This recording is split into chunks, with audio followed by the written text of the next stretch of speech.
Doctor case కార్పెటా అనే నేను ఏ పక్షపాతం లేకుండా పూర్తి విధేయత చూపుతానని ఒక చీఫ్ మెడికల్ ఆఫీసర్గా నాకు అప్పగించిన బాధ్యతల్ని సరిగా నిర్వర్తిస్తానని దైవ సాక్షిగా ప్రమాణం చేస్తున్నాను.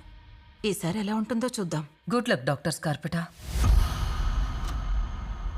నేను ఈ ఉద్యోగానికి తిరిగొచ్చింది ఇంతకుముందు చేయాల్సిన పనులు మధ్యలో వదిలేసి వెళ్ళినందుకు. నేను డాక్టర్ స్కార్పెటాని. 5వ బాధితురాలు 2.5 నెలల వ్యవధిలో. ఈ వయసులో మనకి రెండో అవకాశం వస్తే కాదనలేం. ఇది రెండో అవకాశమా లేదా నా వినాశనమా అనేది నాకు తెలియట్లేదు. హే, న్యూస్ బయటకొచ్చింది. ఏంటి? మన రైలు పట్టాల మహిళ ఇప్పుడు అందరూ ఆమెను అలాగే పిలుస్తున్నారు. ఇద్దరూ స్త్రీలే, తల మీద ఒకే రకమైన గాయాలు. మనం వరుస హత్యలు చేసే హంతకుని వెతుకుతున్నాం. ఈ కేసు ఇప్పుడు నా మొదటి పెద్ద కేసు. ఈ 2 కేసుల మధ్య ఎన్నో పోలికలున్నా కూడా ఏ కనెక్షన్ దొరకట్లేదు. ఆ పుస్తకాన్ని తెరవాలని నువ్వు కోరుకోవా అనుకుంటున్నా, ఎందుకంటే పేజీల నిండా మరకలే.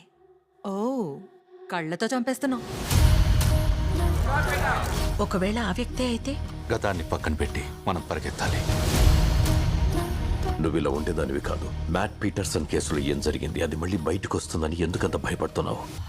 నువ్వెందుకిలా మాట్లాడుతున్నావు? మన మధ్య ఎటువంటి రహస్యాలు ఉండకూడదు, అవి ఎలాంటివైనా సరే.